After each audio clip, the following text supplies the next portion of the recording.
Cancer म्हणजे death sentence हा राहिलेला नाही आहे. कधी डाऊट असेल कॅन्सरबद्दल किंवा मग कॅन्सरचं जर समजा कळालं आहे की बाबा हे आता कॅन्सर आहे असं करून, तर त्यासाठी आपल्याला ऑन्कोलॉजिस्टची मदत घेणं गरजेचं आहे. तर लाँग स्टँडिंग खोकला आहे, दम लागणे आहे, छातीमध्ये पेन होणं आहे किंवा कधी थुंकीमध्ये ब्लड वगैरे रक्तस्नाय वगैरे येणं, हे कॅन्सरचे लक्षणं असू शकतात. तर ट्रीटमेंटच्या पलीकडे जाऊन सगळ्यात आधी त्यांना स्टेबल करणं हा एक किती मोठा टास्क आहे तुमच्यासाठी? कॅन्सरमध्ये ट्रीटमेंट सोडून एक सायकोलॉजिकल आणि जे त्यांना जे मानसिकता त्यांना किंवा मानसिक पद्धतीने त्यांचं ते एक समुपदेशन करणं खूप इम्पॉर्टंट असतं. किमोथेरपी आत्तापर्यंतचा एक backbone, it's a backbone of the treatment. आणि किमोथेरपी रिलेटेड खूप सारे पेशंटला मिथ्स असतात. एक तर कॅन्सर झाल्यानंतर बाबा आता हे बरं नाही होऊ शकत. मोस्ट ऑफ द पेशंटला खूप सारे सेलिब्रिटीज पण आजकाल आपल्याला माहीत आहेत जे पूर्णपणे बरे झालेले आहेत.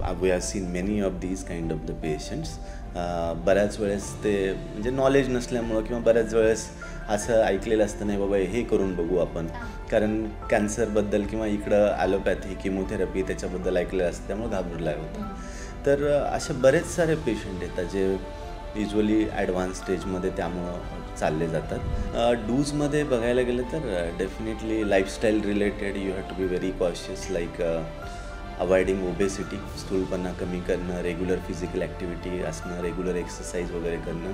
आणि डोंट्समध्ये डेफिनेटली ज्या ॲडिक्शन्स वगैरे आहेत त्या अवॉइड करणं खूप जास्त इम्पॉर्टंट आहे.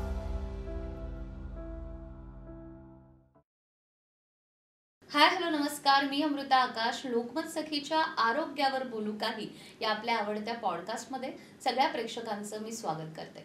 मंडळी, आपण बघतो आपल्या आजूबाजूला दर एक दुसरे व्यक्ती कॅन्सर या आजाराविषयी बोलत असतात.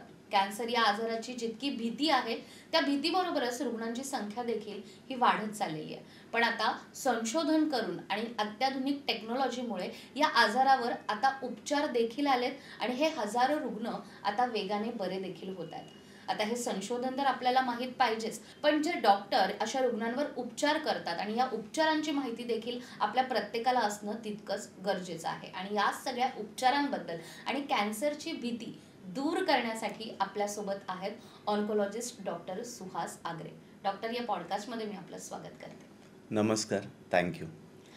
जसं मी आता म्हणाले की आजूबाजूला आपण बघतो दर दुसरा व्यक्ती हा कॅन्सरबद्दल बोलत असतो आणि या आजाराची भीती पण आहे, कारण रुग्णांची संख्या मोठ्या प्रमाणात वाढत जाते.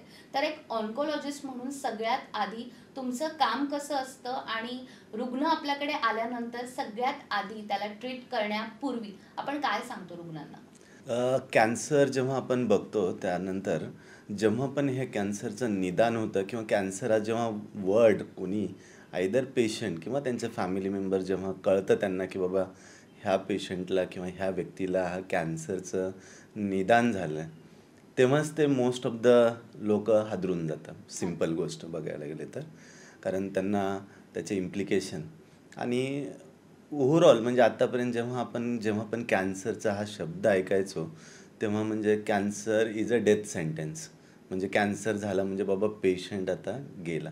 हा एक इन जनरल आत्तापर्यंतचा एक कन्सेप्ट होता आणि त्यामुळं बऱ्याच वेळेस जेव्हा हा कॅन्सरचं निदान होतं किंवा जेव्हा कॅन्सरकडे स्टेप्स होता किंवा कॅन्सरकडे ते इन्व्हेस्टिगेशन वगैरे जेव्हा चालू असतं, जेव्हा सगळ्या चाचण्या वगैरे चालू असतं, त्यामुळं मग सगळ्यांचं ते खूप ते इमोशनल ट्रॉमा असतो, सोबत सायकोलॉजिकल त्यांना खूप सारं not only patient but family members पण त्याच्यामध्ये इन्वॉल्व झालेले असतात. आणि दुसरं म्हणजे बऱ्याच वेळेस असं होतं की आपल्याकडची जेव्हा आम्ही प्रॉपरली पेशंट किंवा त्यांचे फॅमिली मेंबर्स बघतो, आत्ता पण आपल्याकडे थोडं कॅन्सर म्हणल्यानंतर पहिली गोष्ट आमचे पेशंटचे रिलेटिव्ह पहिल्यांदा येऊन आम्हाला हेच म्हणतं की सर त्यांना त्याच्याबद्दल काही नका सांगू, कारण मे बी पेशंट आणखीन आमचा घाबरून जाईल, आणखीन तो मे बी हे होईल, सायकोलॉजिकली तो अफेक्ट होईल, मे बी वॉट एव्हर. त्यामुळं जेव्हा पण आजकाल पण खूप सारे ह्या गोष्टी बदललेल्या आहेत. कॅन्सर म्हणजे डेथ सेंटेन्स हा राहिलेला नाही आहे. अगोदर आपण बघायचो की जेव्हा एखादा कॅन्सर जर झाला तो युजली काही ट्रीटमेंटच्या पद्धती किंवा ज्या उपचार पद्धती एवढ्या काही विकसित किंवा प्रगत नव्हत्या. त्यामुळं आता ही स्टोरी खूप सारी बदललेली आहे. आजकाल कॅन्सर जसं नॉर्मली हार्ट अटॅक येतो, काही किडनीचा प्रॉब्लेम होतो किंवा काही ब्लड प्रेशर काही हे आहे. म्हणजे नॉर्मल आजारासारखाच हा एक आजार बनत चाललेला आहे. बरोबर. आणि आपण जर बघितलं कॅन्सर या आजाराचं प्रमाण, तर ते आता वाढत चाललंय. आपण ऐकतो अनेक बातम्यांमधून, रिसर्चमधून हे समोर आलंय. तुम्ही स्वतः गेल्या 13 वर्षांपासून प्रॅक्टिस करतायत. तर पूर्वी येणारे रुग्ण किंवा पूर्वी जे कॅन्सरचं प्रमाण होतं आणि आत्ताचं 2025चं जे प्रमाण आहे, यात तुम्हाला काय तफावत किंवा काही फरक वाटतो का? डेफिनेटली. कारण अगोदर आपण बघायचो ना, किंवा गावामध्ये एखाद्या घरामध्ये कुठली तर अशी केस आढळायची जिथं तो कर्करोग झालेला आहे. पण आता असं प्रमाण आहे की ऑलमोस्ट प्रत्येक एखाद्या घरात एखादी केस कुठं ना कुठं तरी आज आपल्याला सापडते. म्हणजे डेफिनेटली जसं तुम्ही म्हणताय की कॅन्सरचं प्रमाण हे वाढलेलं आहे. बरेच सारे त्याच्यासाठी रिझन आहेत. पण त्यास आणखी एक इम्पॉर्टंट गोष्ट म्हणजे अगोदर लोकांना असं वाटायचं की बाबा आता कॅन्सर झालं आहे, काहीतरी करू नाही शकत आता. त्यामुळं लेट इट बी नाऊ वे झालं आता सगळं संपलं असं. पण नाऊ पीपल आर अवेअर, म्हणजे आता सगळ्यांना कळालेलं आहे की नाही बाबा कॅन्सर जरी झालं तरी आजकाल त्यासाठी ट्रीटमेंट आहे व्यवस्थित. त्याचं जर प्रॉपर निदान झालं, लवकर जर कळालं आणि जर ट्रीटमेंट घेतलं तर कॅन्सर बरा पण होऊ शकतो. ह्याबद्दल लोकांचा अवेअरनेस पण तेवढंच वाढलेलं आहे.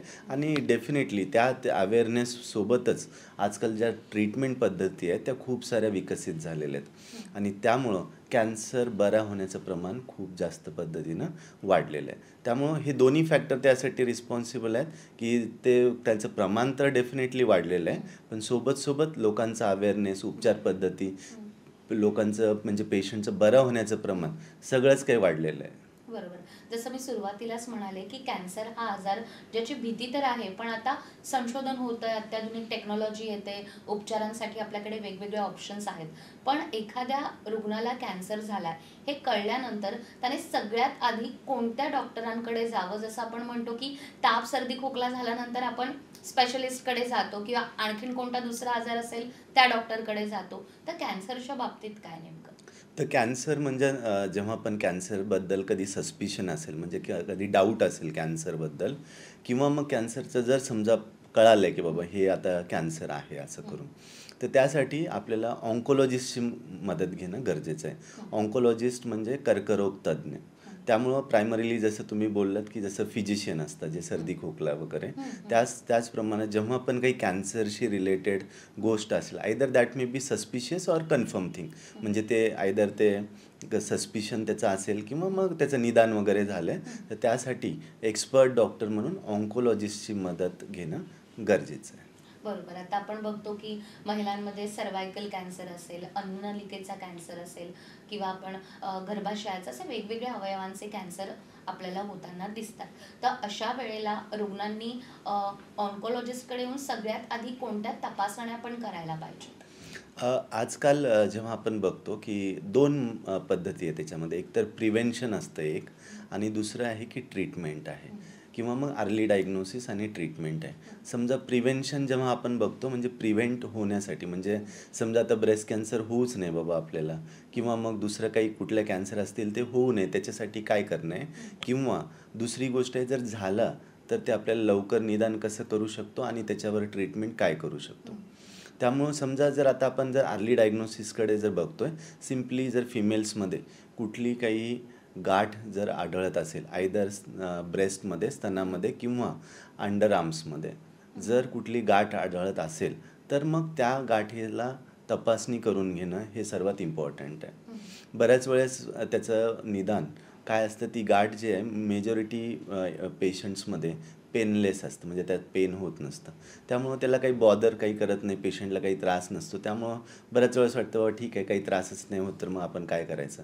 पण अशी कुठली पण जर गाठ आढळत असेल तर त्यानुसार मग तज्ज्ञ डॉक्टरांचा म्हणजेच ऑन्कोलॉजिस्टचा सल्ला घेणं गरजेचं आहे.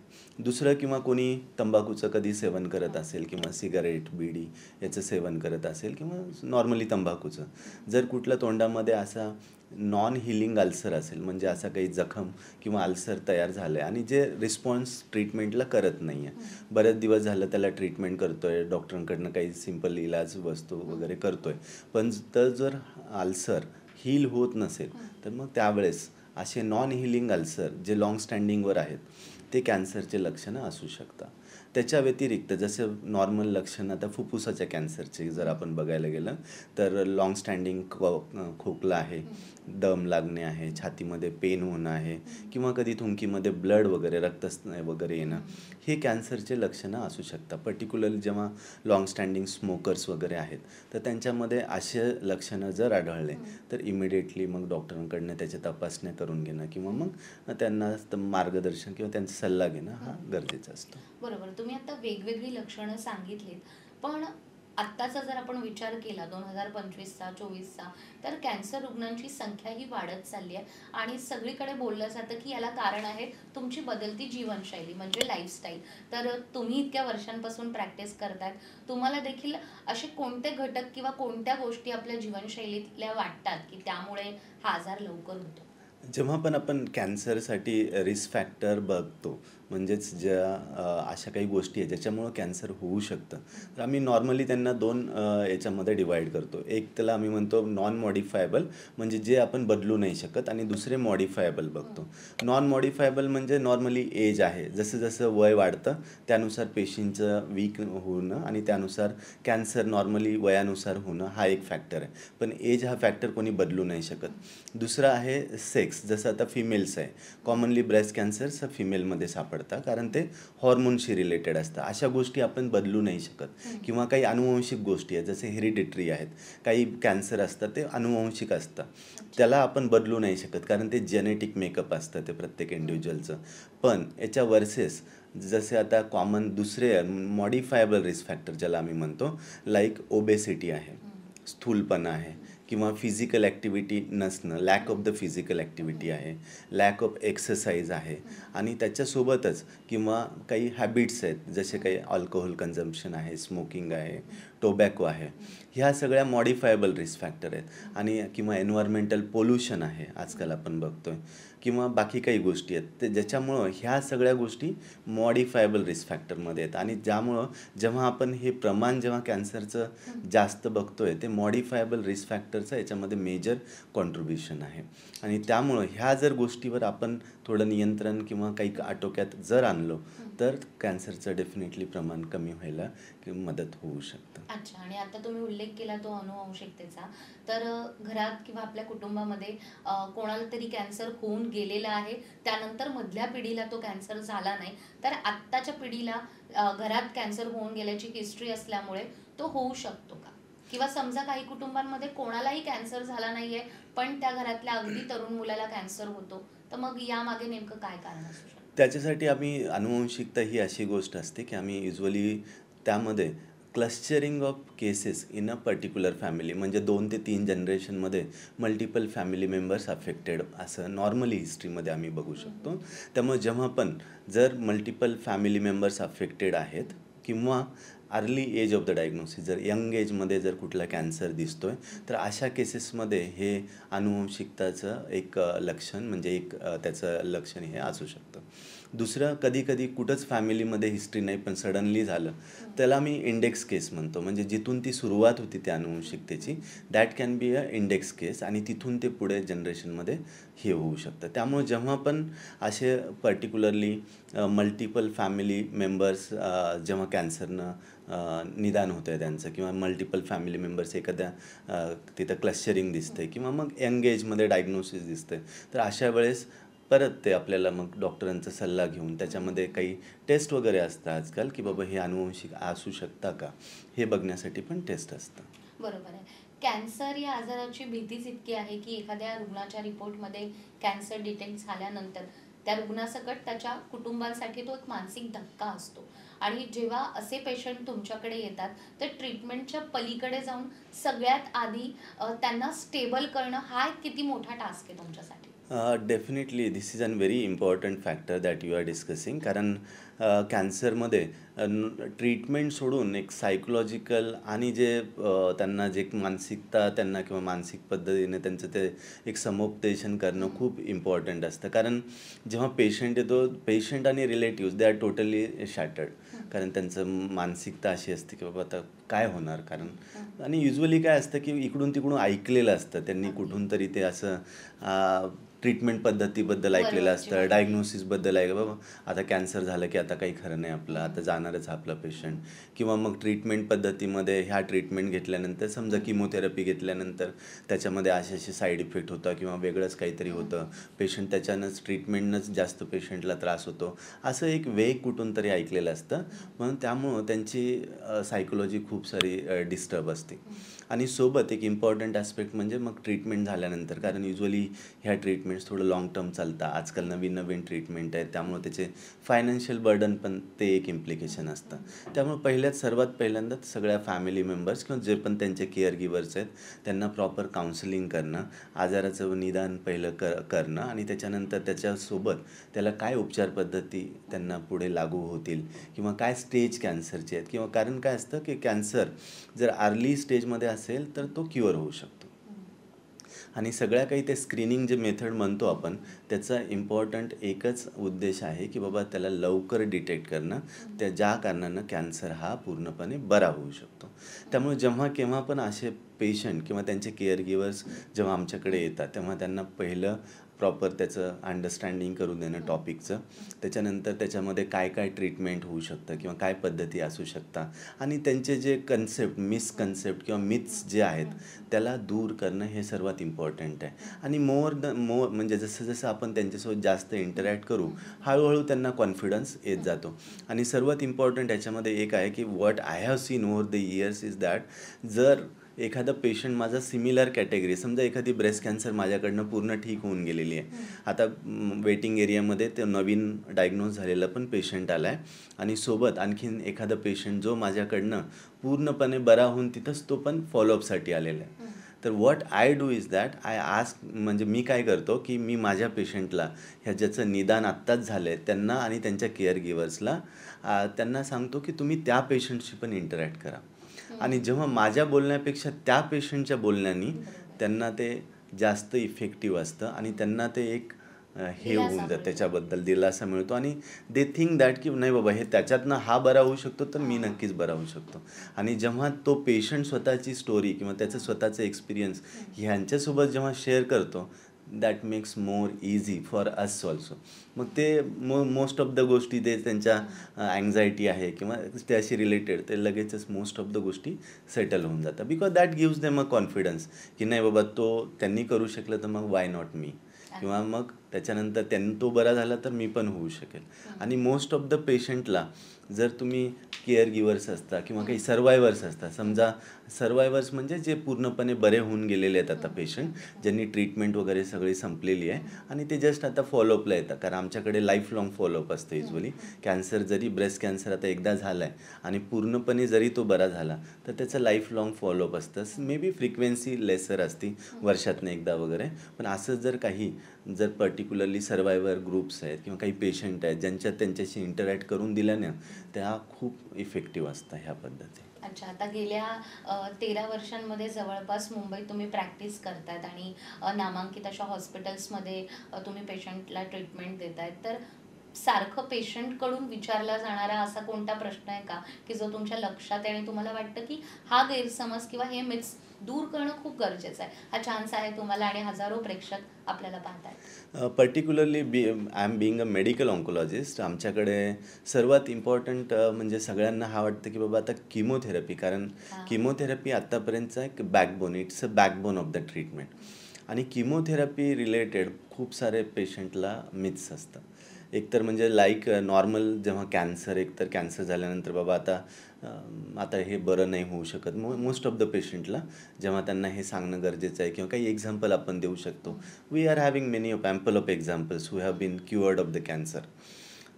खूप सारे सेलिब्रिटीज पण आजकाल आपल्याला माहीत आहेत जे पूर्णपणे बरे झालेले आहेत. आणि दुसरं, किमोथेरपीशी रिलेटेड बरेच सारे डाऊट्स असतात. सिम्पली बाबा आता की किमोथेरपी दिल्यानंतर आज अंगामध्ये काहीतरी अशी जळजळ वगैरे होती किंवा किमोथेरपीमुळं पेशंट फायद्यापेक्षा जास्त त्याला नुकसानच होता, किंवा आजकाल साईड इफेक्टबद्दल. जसं अगोदरच्या काळात होते, जसे उलटी मळमळ होण्याचे प्रमाण वगैरे खूप जास्त होतं. पण आजकाल आमच्याकडे काही इफेक्टिव्ह प्री मेडिकेशन म्हणतो आम्ही, की किमो देण्याच्या अगोदर काही टॅबलेट्स असतात, काही इंजेक्शन असतात, ज्यामुळं हे साईड इफेक्ट होण्याचं प्रमाण एकदम कमी झालेलं आहे. किंवा अगोदर किमो दिल्यानंतर इन्फेक्शन होण्याचं प्रमाण जास्त होतं. पोस्ट किमोथेरपी ब्लड काउंट कमी होणं, त्यातनं वेगवेगळ्या प्रकारचे इन्फेक्शन लाईक फीवर होणं, कधी लूज मोशन होणं, अशा प्रकारचे त्याचं पण प्रमाण आजकाल खूप कमी पद्धतीनं झालेलं आहे. सो ओव्हरऑल आजकाल किमोथेरपी म्हणजे असं काही मोठं काही घाबरण्यासारखी गोष्ट नाही राहिलेली, because of the supportive care जेवढ्या चांगल्या पद्धतीच्या आहेत, त्यामुळं की आजकाल आमचे पेशंट असे येतात किमोथेरपी घेऊन ते next day or same day ऑफिसला ट्रॅव्हल पण करून जातात ते लोक. केमोथेरपीच्या बाबतीत असंही खूपदा बोललं जातं की हे खूप पेनफुल आहे आणि या संपूर्ण प्रोसेसमधून जायचं म्हणजे वजन तर कमी होतंच त्या पेशंटचं, पण ही खूप पेनफुल ट्रीटमेंट आहे. प्रत्यक्षात काय? असं पेनफुल वगैरे काही नाही आहे. पेनफुल नॉर्मली काय असतं त्याच्यामध्ये, जसं आपण सलाईन घेतो तेच म्हणजे मेडिसिन सलाईनमध्ये मिक्स करून आम्ही देतो. त्यामुळं ते असं पेनफुल वगैरे असण्याचं काही हे नसतं. काही ड्रग असतात जे वेनला थोडं इरिटेट वगैरे करू शकतात. त्या सिच्युएशनमध्ये आम्ही आजकाल काही ॲडव्हान्स हे उपकरणं वापरतो. त्याला आम्ही किमोपोर्ट म्हणतो, ज्याच्यामधनं आम्ही नॉर्मली हाताला प्रिक न करता ते किमोपोर्टमधनं सगळे काही ड्रग्ज वगैरे आम्ही इन्फ्यूज करतो. किंवा काही पिकलाईन नावाची दुसरी एक असते, ज्याच्यामधनं आम्ही ज्या किमोथेरपीच्या मेडिसिनमुळं असं काही वेन्सला इरिटेट होणं किंवा कधी काही त्याचे साईड इफेक्ट लोकल पेन होणं किंवा स्वेलिंग वगैरे येणं, इन्फेक्शन होणं, ते अवॉइड करण्यासाठी आजकाल त्या पण आमच्याकडे काही इक्विपमेंट्स किंवा काही हे आहे त्याच्यासाठी पण. अगदीच. आता कॅन्सर हा आजार असा आहे की सोशल मीडियावर किंवा डिजिटल गुगलवर आपल्याला भरपूर इन्फॉर्मेशन त्याची मिळते. त्यामुळे जे सुशिक्षित आहेत, ज्यांना या आजाराविषयी माहिती आहे, ते सर्च करतात, डॉक्टरांकडे जातात, ट्रीटमेंट चालू करतात.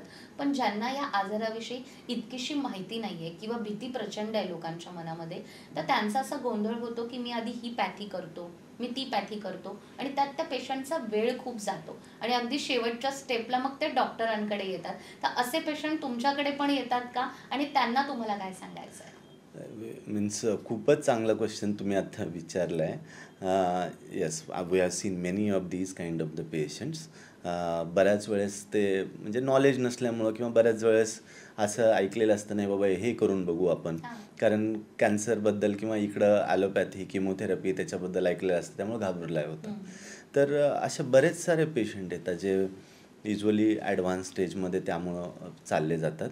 आणि पण स्टील काही आजार त्याच्यामधनं पण ते बरे होऊ शकतात. Recently we are having many of the patient with us, आणि हे खूप कॉमन आहे की म्हणजे मोस्ट ऑफ द वेळेस काय बघितलं आम्ही की पास्ट एक्सपिरियन्समुळं पण बऱ्याच वेळेस पेशंट घाबरतो. आता एखाद्या पेशंटमध्येच कोणीतरी त्याचे डिस्टंट म्हणजे किंवा क्लोज किंवा कोणी डिस्टंट रिलेटिव्स, जसे आता माझ्याकडे भरपूर सारे एक्झाम्पल आहेत, जे काही फिमेल्स आहेत, यंग फिमेल्स आहेत, ब्रेस्ट कॅन्सरची ट्रीटमेंट किमोथेरपीनं घ्यायची होती, पण त्यांच्या सासूला किंवा त्यांच्या आईला त्या काळामध्ये त्यांनी देताना ते बघितलेलं असतं, आणि त्यामुळं बापरे ती किमोथेरपी एवढी खराब होती की त्यांना एवढा त्रास झाला, मला नाही घ्यायचं. पण जेव्हा actually Wien I convince them, कारण त्यांना तेव्हाच्या उपचार पद्धती येस आणि आत्ताच्यामध्ये खूप सारा फरक आहे. तेव्हा जे साईड इफेक्ट वगैरे व्हायचं त्याचं प्रमाण आजकाल खूप कमी झालेलं आहे. आणि अशा भरपूर सारे आमच्याजवळ पेशंट आहे, when I convince them to take the treatment, आणि त्याच्यानंतर आता ते बरा पण होऊन गेलेलं आहे. त्याच्यानंतर ते आता दुसऱ्यांना कन्व्हिन्स करता, नाही बाबा मी हे ऐकलेलं होतं त्यामुळे मी ते नको म्हणत होते, पण when I have undergone all this treatment, it's very easy process, आणि त्याच्यामधनं आज मी बरे झालेले आहे. असे भरपूर सारे पेशंट असतात, either mostly because of the past experience किंवा इकडून तिकडून कुठून काही ऐकलेलं असतं, त्यामुळे वाटतं नाही बाबा हे खूपच काहीतरी आहे, त्यापेक्षा आपण दुसऱ्या काही पद्धती अवलंबू.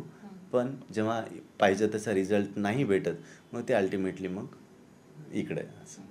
खूप छान मुद्दा आपल्याला डॉक्टरांनी सांगितला आहे. त्यामुळे कॅन्सर या आजाराविषयी जर तुम्ही ट्रीटमेंट घेत असाल किंवा तुम्हाला ट्रीटमेंट घेण्याची जर वेळ आलीच तर तज्ज्ञ डॉक्टरांचा सगळ्यात आधी सल्ला घेणं गरजेचं आहे. कोणतेही गैरसमज असतील तर ते मनातून दूर करून टाका आणि जर तुम्हाला डॉक्टरांशीच संपर्क साधायचा असेल तर डिस्क्रिप्शन बॉक्समध्ये डॉक्टरांचा नंबर आणि हॉस्पिटलचे संपूर्ण डिटेल्स आहेत. त्यामुळे प्रत्यक्ष आपण तज्ज्ञ डॉक्टरांकडे गेलो आणि ट्रीटमेंट चालू केली तर या आजारावरही आपण मात करू शकतो आणि पुढचं आयुष्य आपण अगदी आनंदाने जगू शकतो. डॉक्टर, जसं आपण ट्रीटमेंटविषयी तर आत्ता बोलतोय, अनेकदा असं पण होतं का की एखाद्या पेशंटने ट्रीटमेंट चालू केली आणि त्याला खूप चांगला रिझल्ट दिसतोय की मी आता हळूहळू बरा होतोय आणि त्या आनंदाच्या भरामध्ये त्याला असंही वाटेल की ही ट्रीटमेंट थोडी खर्चिक आहे, आता पुढे फॉलोअप घेण्याची गरज नाही आहे, तर पेशंटमध्येच ट्रीटमेंट सोडतात का आणि असं करणं पुढे त्यांच्या जीवासाठी किती घातक असू शकतं? जे प्लॅन ट्रीटमेंट आहे ती कंप्लीट होणं खूपच कंपल्सरी असते. Either whatever may be the reason. म्हणजे जेव्हा असं होतं, म्हणजे you are really pointing out some very important discussions बऱ्याच वेळेस असं वाटतं की एवढी चांगला रिस्पॉन्स आला, आता मला आता काही गरजच नाही पुढची ट्रीटमेंट घ्यायची. बऱ्याच वेळेस होतं असं पेशंटसोबत. किंवा काही आर्थिक परिस्थिती किंवा काही फायनान्शियल ॲस्पेक्ट असतं, जेव्हा मे बी आता ठीक आहे, मी तर आता एवढं पार्शली तर मला एवढं चांगलं वाटतं आहे, मग राहू दे आता, मग कशाला मी पुढची ट्रीटमेंट घेऊ. But that is very hazardous, that is very harmful. कारण जी ट्रीटमेंट प्लॅन्ड आहे ती कंप्लीट होणं गरजेचे असते. बऱ्याच वेळेस असं वाटतं की बाबा आता समजा 6 सायकलची प्लॅन केलेली आहे कुठल्या एखाद्या ट्रीटमेंटची, मध्येच 3 सायकलनंतर पेशंट पूर्णपणे बरा होऊन गेला. मग त्याच्यानंतर त्याला वाटायला लागतं की नाही बाबा आता तर मला काही गरज नाही. पण असं नसतं. जे काही मायक्रोस्कोपिक डिसीज असतो, जे काही किटाणू असतं रक्तातले, ते पूर्णपणे बरं होण्यासाठी आणि आजार वापस येण्याचं प्रमाण न होण्यासाठी किंवा ते कमी करण्यासाठी प्लॅन ट्रीटमेंट, जेवढी पण ट्रीटमेंट प्लॅन केलेली आहे ते कंपल्सरी करणं गरजेचं असतं. बऱ्याच वेळेस आम्ही असे पण बघतो, असे पेशंटमध्ये सोडून जाता, मग परत काही वर्षानंतर परत येतात की तेव्हा आम्हाला खूप चांगला आला होता रिस्पॉन्स, आम्हाला वाटलं. किंवा बऱ्याच वेळेस असं होतं, हे तोंडाचे जे कॅन्सर असतात, पेशंट किमोथेरपीनं, आम्ही काही काही स्टेजेसमध्ये पहिलं किमोथेरपी देतो, मोठी गाठ पूर्णपणे विरघळून गेली, त्यानंतर पेशंटला आता सर्जरी करायचं असतं, त्या घाबरानं पेशंट भीतीनं तो पेशंट डिसअपिअर होतो. मग परत नंतर कधीतरी एक 4-6 महिन्यानंतर किंवा काही कालावधीनंतर परत तो येतो की बाबा परत आता माझं सुरू झालं आहे, आता मला तुम्ही माझी ट्रीटमेंट करा. पण त्याच्यातनं हाच इम्पॉर्टंट आहे की जेव्हा पण डॉक्टरांनी जी काही ट्रीटमेंट प्लॅन सांगितलेलं आहे त्या पूर्णपणे त्याला स्ट्रिक्टली तुम्ही फॉलो करणं, त्याला स्ट्रिक्ट ॲडरन्स म्हणजे त्याला पूर्णपणे कॉम्प्लायन्स त्याचं करणं खूप जास्त गरजेचं आहे. आणि त्यामुळंच सगळे काही चांगल्यातले चांगले रिझल्ट भेटू शकतात. इवन बऱ्याच वेळेस असं पण होतं, कारण मी आता जस्ट सांगत होतो की आमच्या ह्या आजारामध्ये लाईफ लाँग फॉलोअप असतं. कारण कधी पण तो उद्भव होऊ नये ह्यासाठी लाईफ लाँग सर्टन इयर्स नंतर ती फ्रिक्वेन्सी कमी होतं, may be once in a year, say after 5 years and all. पण तो फॉलोअप कधी चुके, मग पेशंटला बरंच वेळ वाटतं आता काय गरज आहे, मला तर आता सगळं बरं झालं, एवढं वर्ष झालं, आता कशाला जाण्याची गरज आहे. But that is not the case. ज्या पद्धतीनं डॉक्टरांनी सांगितलं आहे, जेवढ्या फ्रिक्वेन्सीला सांगितलं आहे किंवा काही टेस्ट सांगितलं आहे, त्याला तंतोतंत त्याचं पालन करणं खूप जास्त गरजेचं असतं. आणि त्यातनंच जर कधी काही मायनर रिकरन्स असेल, ते कशासाठी असतं, कधी काही छोटा काही कधी रिकरन्स जर आला, आजार परत जर आला, तर त्याला परत एकदा लवकरात लवकर त्याचं निदान करून परत एकदा पेशंटला पूर्णपणे बरा करणं, ह्या त्याचं मागचं इंटेन्शन असतं. त्यामुळे जे पेशंट आपल्याला आता पाहतायत, खास करून मला हे पेशंटला सांगायचं आहे की तुम्ही कोणत्याही ठिकाणी जर ट्रीटमेंट घेत असाल तर ती ट्रीटमेंट अर्धवट सोडू नका, पूर्ण ट्रीटमेंट करा, डॉक्टरांकडे जाऊन त्याचा फॉलोअप करा, जेणेकरून भविष्यात या आजारामुळे तुमच्या जीवाला धोका निर्माण होणार नाही आणि तुम्ही या आजारापासून देखील स्वतःला अगदी व्यवस्थित दूर ठेवू शकता. जसं तुम्ही आता ट्रीटमेंटविषयी सांगितलं, अनेकदा आपण बघतो असंही होतं की ट्रीटमेंट चालू आहे, अगदी 3-4 वर्ष त्या पेशंटने ट्रीटमेंट घेतली, तो आता बरा झाला आणि त्यानंतर तो त्याच्या कामाला लागला. पण ज्या त्याच्या कॅन्सरवर ट्रीटमेंट आपण केली आहे त्याच्या दुसऱ्या अवयवाला किंवा त्याच ठिकाणी पुन्हा एखादी गाठ किंवा तो कॅन्सर पुन्हा डोकं वर काढू शकतो का? आणि मग अशा वेळेला पेशंटने काय करायचं, कारण तो ऑलरेडी या सगळ्या ट्रॉमामधून गेलेला असतो. ह्या कुठल्या पण कॅन्सरमध्ये परत उद्भवण्याची रिस्क असतेच, कारण ते स्टेजवर डिपेंड असतं, काय पर्सेंट ठीक होऊ शकतं आणि कधी कधी रेअरली रिकरन्सची रिस्क, रिकरन्स म्हणजे परत उद्भवण्याची रिस्क असू शकते. मग ते उद्भवण्याचे जे प्रकार असतात ते वेगवेगळे असतात. आयदर त्याच ठिकाणी जिथं अगोदर होतं त्याच ठिकाणी तो येऊ शकतो किंवा दुसरीकडे पण स्प्रेड होऊ शकतो. आणि हाच सर्वात इम्पॉर्टंट रिझन आहे की त्यासाठी रेग्युलर फॉलोअप करणं, रेग्युलर ज्या आपण टेस्ट सांगितल्या त्या करणं आणि रेग्युलर डॉक्टरांच्या कॉन्टॅक्टमध्ये असणं. म्हणजे ज्या कारणानं जर कधी काही असं काही रिकरन्स जर आलं, परत जर उद्भवलं, तर मग त्यातनं पण परत कसं ठीक होणं हे बघण्यासाठी ते रेग्युलर फॉलोअप एकदम गरजेचं असतं. गरजेचं आहे. आणि आपण बघतो आपल्या भारतामध्ये कोणताही आजार झाला तर आधी त्याच्यावर घरगुती उपचार करायला खूप महत्त्व दिलं जातं की घरच्या घरी आपण काहीतरी करूयात. कॅन्सरच्या बाबतीत तर हे शक्य नाहीच आहे, पण तरीही आपण असं बघतो की कॅन्सर झाला, अगदी चांगल्या हॉस्पिटलमध्ये त्या पेशंटची ट्रीटमेंट चालू आहे आणि मग त्याला कोणीतरी सांगतं की तुम्ही केरळला जा, तुम्ही बँगलोरला जा, तुम्ही गावाला जा आणि ही जडीबुटी घ्या, हा काढा प्या. तर हे किती हार्मफुल असू शकतं. हार्मफुल तर नाही म्हणणार मी आता. I am really not an expert about all those things, but that is an individualize choice. प्रत्येक व्यक्तीची ती चॉईस आहे. पण मी हे म्हणेल की may be that is all this beliefs and all. See means ते प्रत्येकाचं हे आहे त्याच्याबद्दल, प्रत्येकाची ती समज आहे किंवा त्यांच्याबद्दल त्याची अंडरस्टँडिंग आहे. May be you can continue with those kind of if you want to do that. पण जी मेन ट्रीटमेंट आहे, मेन फॉलोअप आहे, जे ऑन्कोलॉजिस्टसोबत जे तुमचं ट्रीटमेंट चालू आहे त्याला तुम्ही हॅम्पर नका करू किंवा त्याच्यापासून तुम्ही डेव्हिएट न होता बाकी that rest up to you only असं. आता तुम्ही सुद्धा मुंबईमध्ये नामांकित 2 हॉस्पिटल्समध्ये काम करताय, तुमचं स्वतःचं पण हॉस्पिटल आहे. तर कशा पद्धतीनं तिथे ट्रीटमेंट होते आणि जे वेगवेगळे प्रकार आहेत कॅन्सरचे, तर त्यावरही अत्याधुनिक पद्धतीने सगळी टेक्नॉलॉजी, तसे तज्ज्ञ डॉक्टर आपल्या कडे आहेत, तर त्याबद्दल हे काय सांगा? आजकाल कॅन्सरचं म्हणजे लाईक मुंबईसारख्या सिटीमध्ये तर सगळीकडेच ट्रीटमेंट आणि हे आहेत.